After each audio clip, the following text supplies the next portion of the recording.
Welcome, everybody, to another edition of the Hurry Up. I'm your host, Adam. Let's get into this. So, a lot's been going on in Giant World and Cowboy World and all the NFC East and just around the NFL as we're gearing up towards this last preseason game, right? And many people approach the preseason differently. And me, I'm a guy who thinks you need to play your starters all throughout the preseason. It used to be when I was younger, the first game was all backups. The second game, you had your starters play. The third game was basically the dress rehearsal. And then you had the fourth game, which you put all the scrubs in because you made the cut down day. But I think every team should play starters. Well, now individual teams can do what they want. For example, the Eagles aren't playing their starters. Well, why? That team's had 11 wins the last two seasons. They went to the Super Bowl. They've been to the playoffs the last 3 years. They've been to the Super Bowl and the playoffs the last 2 years. Back-to-back years of 11 plus wins. Okay, they don't necessarily need to play. Now, they have a new offense. Would you want them to get that and some new personnel? Would you get that? Boom. I would probably start them, but they've earned that right to not do that if they didn't want to. Now, they did get a third receiver in Jahan Dotson with a trade with the Commanders. A lot of people are complaining about the trade, saying it's too much, you're trading to a division rival. First off, the Commanders are the Eagles wanted a receiver. If you cut Jahan Dotson, he goes through waivers. The Eagles are not anywhere near the waiver claim to get him, and he's probably had interest from many teams. That's why they traded for him. He was a first-round pick who hasn't quite lived up to the billing. It probably was more of the quarterback play than anything, but hasn't quite lived up to the billing of being a first-round pick. Now, you look at Scary Terry. This is what I'm telling you about. Guys are good no matter what. Scary Terry's been good no matter what. Jahan Dotson hasn't fit into what they're doing. So the Eagles get a quarterback, a wide receiver that they can actually use because their depth at wide receiver is John Ross and, Paris Campbell. Now you're going to bring in a guy who doesn't have who could be a legit third receiver or, a fourth receiver or a guy that you can use and utilize him. And if it's a bust, it's a third round pick. It's going to be a bust. But I don't think the Eagles are going to try to do that. The Eagles are trying to gear up for a lengthy playoff run, and they're adding weapons to their offense is something that you want to see. So that means they'll have three legitimate receivers, 3 first round picks actually, as their receiving core, plus a tight end. It's going to be a pretty formidable line, right? And now you have 3 to 4 weeks to get him ready for game 1 against the Packers. So bring him now. That's why, it's funny, we're talking about teams like Kansas City's playing their starters. They have nothing to lose. They shouldn't play their starters. They're trying to repeat for a Super Bowl title, and they don't have to play their start. They do because they want to emulate the game. They want to get those habits now. They want to try to win and have that competitive fire and competitive juice, and it builds. So preseason is taken in many different ways.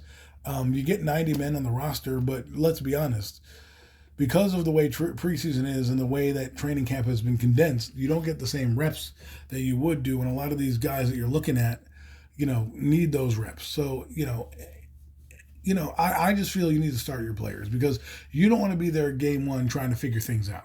You want to know what works, what doesn't work, and get those kinks ironed out. That's what whole training camp is for. But again, it's a condensed training camp these days where you just practice and you're going to, after this game on Saturday, right, for all teams, or Sunday, after Sunday's games, right, they basically have, most teams are going to be off till about Wednesday.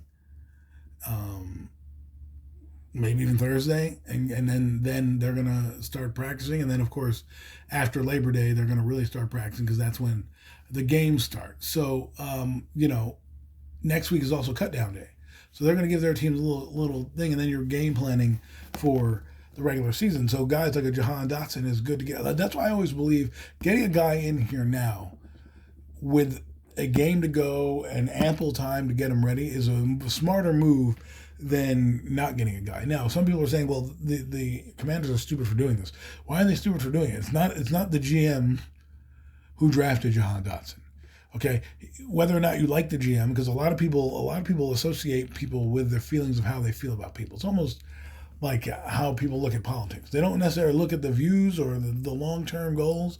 They kind of look at the person and see what's done. So if you don't like Adam Peters, you don't like the move. If you don't like the Commanders, you don't like the move. If you don't like the Eagles, you don't like the move. Right? But if you're looking at it as a football stance, it's a solid move for one team that's building in the Commanders, who now have a third round pick, which is probably going to be later on in the third round because where the Eagles are going to probably end up drafting. So that's like a late third, early fourth type pick. That's a pick that you can use to move up and down the draft board as capital to maneuver, or pick a player there if you want, right? The Eagles, they'll find a way to acquire that third round pick again. I'm not really worried about them. They seem to always figure out a way to get players, right? So, and then you have like holdouts with teams like the Cowboys, and I'm not worried about that. Everyone's like, oh, the Cowboys going to regress it. Like, you have no idea. The team that they had last year is basically a similar team. Who did they really lose that you say is crippling? Nobody, really. Right? There's nobody that you're like, oh man, the Cowboys lost that guy. No, they lost a few players, but nothing that's going to cripple them, immensely. So, and they haven't lost CeeDee Lamb. He's still on the team. If he doesn't want to show up, then he's going to hurt his team. I'm sure he's going to show up because there's a lot of guys in those locker rooms that believe in him, and I think that it will happen. But the Cowboys are ones to handle this. They always have in the history of, as long as I've known the Cowboys, they've always had somebody holding out. Since they're in, remember, they went to the Super Bowl. Emmitt Smith held out the first week. They got blown out. They signed Emmitt Smith. They went on to the Super Bowl, right? They had many guys throughout their times who have done that, held out, right? But have come to camp. Now, do you like the way that he's holding out? It's each their own, man. I don't really care. It's a holdout. We've seen we play this song and dance all the time. Every year, players hold out. They just do it differently. It's about getting their money. It's a leverage technique. But the leverage is working against CeeDee Lamb right now because the Cowboys still look good offensively in training camp. So if they look good, and if he decides to hold out, and they look good in the games, then he's going to lose his leverage. So I think he'll be here at the start of the season. I don't think it's what the Cowboys need to worry about it. I don't know if they're going to regress. A lot of people say they're going to regress. I'm not one of those guys that's going to think that. They are the division champs until told otherwise. So, as for, I guess, the Giants, a lot's going on with this team. If you're a Giant fan, you're either on either side. It's the quarterback, it's the GM, it's the quarterback, whatever. A lot of things are not trending in the right direction for the Giants, and let's hope that they can turn it around, and they need a statement win on week 1. They don't need a, trickle, kick, field goal type shit. They need to come out and beat them and beat this team. And let's be honest, while Minnesota may not be a powerhouse, their defense is pretty good. And their defense is further along, I believe, than the Giant defense, and that's advantage them. Their quarterback it's a wash. Their running game, Aaron Jones is slightly better than Devin Singletary, and their offensive line has been a more cohesive unit than the one we're putting out there now. So, and then we have better receivers. They have better receivers than us, or at least the first 2 starting guys than we do. We might have a little bit more depth, but things are happening and things are going. It's a preseason game. I'm not going to get into it because everybody knows my feelings on a certain player, and, other players around the league are starting to, I guess, disrespect him. And if he wants that disrespect and all the vultures to stop, circling, then play better. Plain and simple, play better. Win games. And win games and be the reason why you win and not a passenger. And once you do that, people will get off your back. You know what I mean? Some people are done with you, and you know who this player is. So Daniel Jones is obviously the player who it is. But, I'm not going to get into him. I'm just doing a brief thing to just touch base and throw a video up. I haven't thrown one up in a long time, and it's about to be the start of the season. So more content coming. Again, Real Deal NFC's Roundup is in full effect on Wednesdays at 5:30. You can also catch me on Premium Takes with Zion Zenith and Mac the Giant Fan. We do Premium Takes, talk everything sports, everything NFL. That's going to be a good start. We're going to have a lot of fun this year. Hope you guys tune into that. So like, subscribe, but otherwise, enjoy.